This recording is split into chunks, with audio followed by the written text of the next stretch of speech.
B-2 spirit bomber दुनिया का ऐसा जहाज है जिसे चाह कर भी कोई मिसाइल तबाह नहीं कर सकता। देखने में बेशक ये एक फुटबॉल फील्ड जितना बड़ा लगता है, लेकिन दुश्मन के रडार पर ये सिर्फ और सिर्फ एक मक्खी जितना नजर आता है।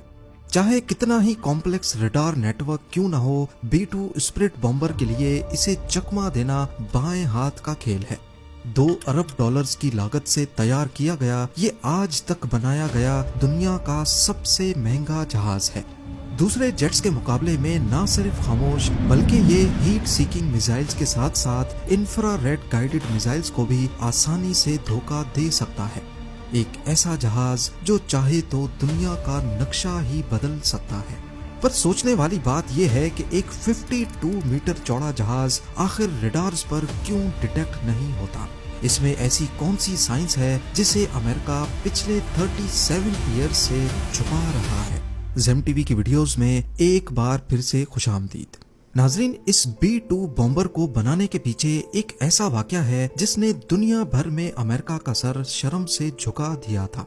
1 मई 1960 पाकिस्तान में पिशावर एयरबेस से अमेरिका का Lockheed U-2 aircraft take off करता है। ये CIA के एक सीक्रेट मिशन पर सोवियत यूनियन की जासूसी करने जा रहा था। ये कोल्ड वॉर का दौर था जब अमेरिका और सोवियत यूनियन दोनों अपनी टेक्नोलॉजी के जरिए एक दूसरे को नीचा दिखाने की कोशिश कर रहे थे। अमेरिका को घमंड था कि उसका U-2 Lockheed spy plane 80,000 feet पे फ्लाई कर सकता है और इतने हाई एल्टीट्यूड पे कोई उसका कुछ नहीं बिगाड़ सकता। यूएस समझता था कि इतनी ऊंचाई तक USSR का कोई मिसाइल नहीं पहुंच पाएगा। पर जैसे ही ये जहाज सोवियत यूनियन की टेरिटरी में घुसा तो रडार ने फौरन उसे डिटेक्ट कर लिया। पहले तो उन्होंने कई फाइटर जेट्स भेजे और कई मिसाइल्स लॉन्च किए, लेकिन वाकई इतनी ऊंचाई पर हिट करना उनके बस में नहीं था। लेकिन फिर सोवियत यूनियन की मिलिट्री ने अपने S-75 डिवीना मिसाइल को प्लेन पे लॉक करके फायर कर दिया। इस मिसाइल के बारे में अमेरिका को भी पता था, लेकिन उनका ख्याल था कि सोवियत का S-75 भी इतनी ऊंचाई तक नहीं पहुंच सकेगा।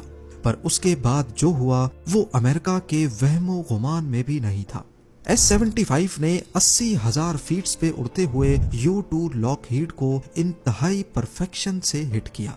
प्लेन वहां के येकाटेरिनबर्ग नामी शहर के ऊपर गिरा और पायलट ने खुद को इजेक्ट कर लिया।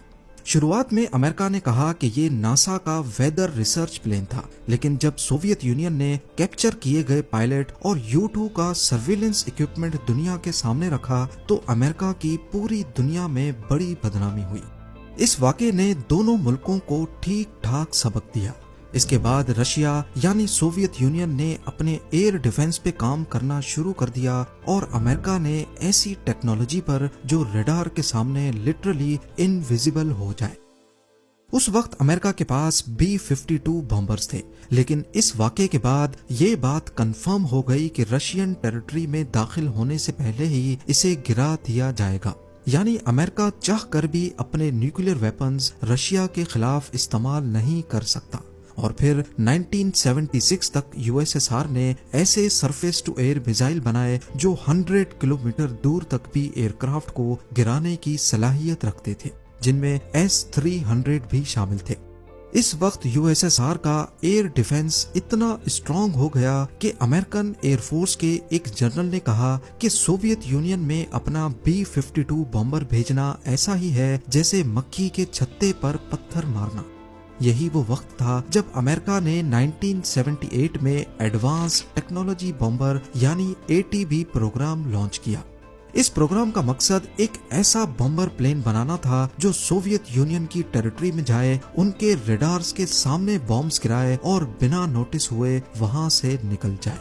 अमेरिका की ये तमाम रिक्वायरमेंट्स पूरी की B-2 बॉम्बर ने, जिसकी पहली फ्लाइट 1989 में हुई, लेकिन दुनिया को ये 1997 में दिखाया गया। B-2 की सबसे बड़ी खासियत उसकी रडार से बचने की सलाहियत है। इस एयरक्राफ्ट का एक एक कोना ऐसे डिजाइन किया गया है कि जब रडार के सिग्नल्स इस पर पड़ते हैं तो वो वापस रडार तक नहीं पहुंच पाते, यानी उन सिग्नल्स की डायरेक्शन बदल जाती है। और इसी वजह से इसके डिजाइन में सिर्फ विंग्स हैं, ना फ्यूजलाज और ना ही टेल। नॉर्मल एयरक्राफ्ट्स में लगी ये वर्टिकल टेल फिन बड़ी आसानी से रडार में डिटेक्ट हो जाती है। एयर डिफेंस सिस्टम में लगे रडार्स का बहुत बड़ा नेटवर्क आपस में कनेक्टेड होता है और ये रडार्स आसमान में हर तरफ ऐसे सिग्नल्स भेजते हैं कि कोई एक कोना भी अनडिटेक्टेड ना रह जाए। ये सिग्नल्स नॉर्मली प्लेन की बॉडी से रिफ्लेक्ट होकर वापस रडार की तरफ जाते हैं और ऐसे उसकी मौजूदगी रडार में रिकॉर्ड हो जाती है। खासकर टेल फिन को बचाना नामुमकिन होता है क्योंकि ये साइड से दिखने पर रडार्स के लिए एक मिरर का काम करती है। लेकिन B-2 स्पिरिट बॉम्बर की बॉडी ऐसे डिजाइन की गई है कि कहीं से भी रडार का सिग्नल आए तो वो टकराने के बाद उसी डायरेक्शन में रिफ्लेक्ट नहीं हो पाएगा और इसी वजह से इसमें टेल रखी ही नहीं गई। इसका जिग-जैग डिजाइन सिग्नल्स को बिल्कुल ऑपोजिट डायरेक्शन में डिफ्लेक्ट कर देता है। B-2 बॉम्बर की कामयाबी के पीछे सिर्फ इसका डिजाइन ही नहीं बल्कि एक ऐसी कोटिंग भी है जो 100% रडार के सिग्नल्स को अपने अंदर एब्जॉर्ब कर लेती है। यूएस ने एक ऐसी सीक्रेट कोटिंग बनाई है जिसकी डिटेल्स अभी तक दुनिया से छुपी हुई हैं और इसी कोटिंग की वजह से B-2 बॉम्बर रडार पर 100% इनविजिबल हो जाता है। इसका रडार क्रॉस सेक्शन हैरत अंगेज तौर पे सिर्फ 0.0001 स्क्वायर मीटर है, यानी इसे डिटेक्ट करने का मतलब है आसमान में किसी मक्खी को डिटेक्ट करना। कंपेयर किया जाए तो रडार पर B-52 बॉम्बर एक 2 बेडरूम फ्लैट जितना नजर आता है, F-15 एक छोटे कमरे जितना, JF-17 एक सिंगल बेड जितना और रफाएल एक बड़े तकिए जितना नजर आता है। यानी B-2 बॉम्बर इन सब से 10 गुना बड़ा होने के बावजूद रडार पर सिर्फ एक मक्खी जितना दिखता है। एविएशन सिक्योरिटी की दुनिया में इस टेक्नोलॉजी को स्टेल्थ कहा जाता है और इसकी बुनियाद B-2 बॉम्बर से ही रखी गई। B-2 स्पिरिट बॉम्बर में सिर्फ दुश्मन के रडार से बचने की काबिलियत ही नहीं बल्कि इसका लो हीट सिग्नेचर इंफ्रारेड और हीट सीकिंग मिसाइल्स को भी चकमा दे सकता है। नॉर्मली एयर डिफेंस सिस्टम्स में इंफ्रारेड सर्वेलेंस सिस्टम्स भी होते हैं। ये सिस्टम जेट के पीछे से निकलने वाली हीट को डिटेक्ट करके कंफर्म करते हैं और फिर मिसाइल सिस्टम उसी हीट सिग्नेचर पर लॉक किया जाता है।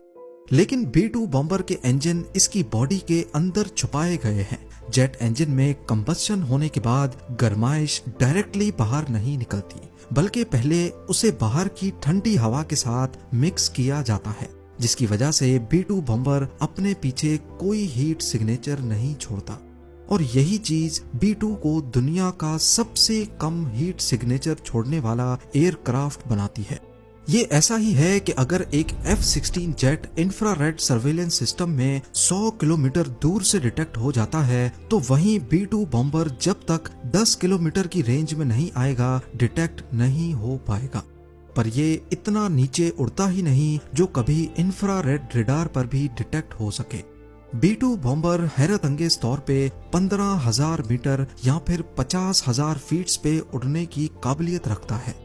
इतनी ऊंचाई पर उड़ने की वजह से ये ना सिर्फ इंफ्रारेड रडार से बच सकता है बल्कि ऊपर एटमॉस्फेयर पतला होने के बायस जहाज पर ड्रैग कम पड़ता है और फ्यूल एफिशिएंसी बेहतर हो जाती है, जिसकी वजह से ये और ज्यादा डिस्टेंस ट्रेवल कर सकता है। अपने फुल टैंक में B-2 बॉम्बर 11,000 किलोमीटर का डिस्टेंस बड़ी आसानी से तय कर सकता है। अब यहाँ आपको लग रहा होगा कि इसका रडार और इंफ्रारेड सर्वेलेंस सिस्टम पे नजर न आना शायद यही इसकी खास बात है, लेकिन नहीं। B-2 बॉम्बर को असल स्टेल्थ बॉम्बर बनाता है इसका ECM यानी इलेक्ट्रॉनिक काउंटर मेजर्स। B-2 के अंदर हाई टेक ECM सिस्टम्स लगे हुए हैं जो पहले ये देखते हैं कि दुश्मन के रडार की क्या फ्रीक्वेंसी है, फिर उसी फ्रीक्वेंसी पे झूठे सिग्नल्स भेजते हैं जिससे रडार पर B-2 की गलत लोकेशन शो होती है या फिर 20 अलग अलग लोकेशंस पर B-2 नजर आने लगता है जबकि असल में वो सिर्फ एक जगह ही होता है। ये सिस्टम रडार के सिग्नल को रिकॉर्ड करता है और उसे मॉडिफाई करके वापस भेज देता है। रडार को लगता है कि ये सिग्नल जेन्युइन है पर असल में वो झूठ होता है। और सबसे मजे की बात, ये ECM सिर्फ उसी रडार को गलत सिग्नल भेजता है जिसने उसे डिटेक्ट किया हो, ताकि दुश्मन को लगे कि शायद रेडार में कोई नॉइज या एरर आया है। अगर तमाम ही रेडार्स में गलत सिग्नल भेजे जाएंगे तो दुश्मन को शक हो सकता है। B-2 बॉम्बर की बॉडी में ज्यादातर कार्बन ग्रेफाइट कंपोजिट मटेरियल का इस्तेमाल हुआ है। इस जहाज को टुकड़ों में बनाया गया और फिर इस तरह जोड़ा गया जैसे स्विस वॉच मेकर हर पुर्जे को पूरी परफेक्शन से जोड़ता है। अब आते हैं इसके पे लोड पर। यह हैरानकुन तौर पे 18,000 केजी का बारूदी मवाद उठा सकता है, यानी करीब 15 गाड़ियों का लोड। ये अपनी बेली के अंदर 80 JDAMs छुपा सकता है, जो कि GPS गाइडेड बॉम्ब्स होते हैं, 16 B-83 न्यूक्लियर बॉम्ब्स और 16 AGM-158 जैसम मिसाइल्स, जो कि स्टेल्थ क्रूज मिसाइल्स होते हैं। ये बॉम्ब्स B-2 के इंटरनल बे के अंदर फिट किए जाते हैं और दरवाजा बंद हो जाता है ताकि फ्लाइट के दौरान स्टेल्थ बरकरार रहे। रेंज की बात की जाए तो ये अमेरिका से रशिया जाकर वापस आ सकता है और अगर हवा में ही रिफ्यूलिंग की जाए तो B-2 बॉम्बर दुनिया के किसी भी कोने तक जा सकता है। अफगानिस्तान वॉर के दौरान B-2 बॉम्बर ने USA में मिजोरी एयरफोर्स बेस से टेक ऑफ किया। 9,500 किलोमीटर का फासला तय करके अफगानिस्तान में बॉम्बिंग्स की और बिना लैंड किए वापस चला गया। इस दौरान बीच में सिर्फ एक मिड एयर रिफ्यूलिंग की जरूरत पड़ी। इस पूरे मिशन में B-2 बॉम्बर लगातार 45 घंटों तक फ्लाई करता रहा और किसी एक भी रडार पर यह नमूदार ना हो सका। इसके अलावा 1999 में ऑपरेशन अलाइड फोर्स के दौरान भी इसे सर्बिया में बॉम्बिंग्स के लिए इस्तेमाल किया गया। 2003 में ऑपरेशन इराक फ्रीडम और 2011 में ऑपरेशन ओडेसी डॉन में भी B-2 ने लीबिया में बॉम्बिंग्स की। B-2 स्प्रिट बॉम्बर किसी भी मौसम में और किसी भी कंडीशन में फ्लाई कर सकता है। बेशक GPS सैटेलाइट्स ही तबाह क्यों ना हो जाएं, अपने बैकअप सिस्टम्स को इस्तेमाल करते हुए ये स्टार्स को देखकर भी खुद उड़ता रहता है। इसमें लगे हाई टेक सोनार कैमरास B-2 बॉम्बर को दुनिया का सबसे बड़ा ऑब्स्टिकल अवॉइडेंस प्लेन बनाते हैं। ये अपने आप टेरेन को आइडेंटिफाई करके उसके हिसाब से फ्लाई करता रहता है। अब क्योंकि ये एक बहुत बड़ा विंग है और इसमें कोई टेल, रडर या एलिवेटर नहीं होते, तो इसकी स्टेबिलिटी इतनी परफेक्ट नहीं है कि पायलट इसे बिना कंप्यूटर की मदद के उड़ा सके। इसमें लगा है दुनिया का सबसे कॉम्प्लेक्स कंप्यूटर सिस्टम, जो हर वक्त इसकी रोल और पिच मूवमेंट को एडजस्ट कर रहा होता है। पायलट सिर्फ कंप्यूटर को कमांड देता है कि टर्न करना है, उसके बाद कंप्यूटर खुद ही जहाज को पायलट की जरूरत के मुताबिक टर्न करता है। अब जाहिर है इतना एडवांस्ड और दुनिया का सबसे सिक्योर्ड प्लेन काफी महंगा भी होगा। आज तक सिर्फ 21 B-2 बॉम्बर्स ही तैयार किए गए हैं और सिर्फ एक जहाज $2 अरब की लागत से तैयार किया गया है, यानी काफी कंट्रीज की GDPs B-2 बॉम्बर की कीमत से कम है। ये सारे जहाज सिर्फ अमेरिका के पास हैं और अभी तक अमेरिका का ये टेक्नोलॉजी बेचने का कोई इरादा नहीं है। इसके अलावा फ्यूल की भूख ऐसी कि सिर्फ 1 घंटे में ये $1.5 लाख का फ्यूल पी जाता है। वहीं एक नॉर्मल कमर्शियल जेट 1 घंटे में $10,000 का फ्यूल पीता है। B-2 बॉम्बर की मेंटेनेंस भी किसी आम जहाज से बहुत अलग है। हर फ्लाइट के बाद पूरे जहाज को सॉफ्ट वॉश किया जाता है और इस पर दोबारा से सीक्रेट स्टेल्थ कोटिंग की जाती है। पूरी बॉडी के हर कोने का चेकअप होता है कि कहीं कोई छोटा सा भी सुराख या डेंट तो नहीं है, क्योंकि अगर इसकी बॉडी में एक मच्छर जितना भी डेंट पड़ गया तो ये अपनी स्टेल्थ बरकरार रखने की काबिलियत खो सकता है। उम्मीद है ज़ेम टीवी की ये वीडियो भी आप लोग भरपूर लाइक और शेयर करेंगे। आप लोगों के प्यार भरे कमेंट्स का बेहद शुक्रिया। मिलते हैं अगली शानदार वीडियो में।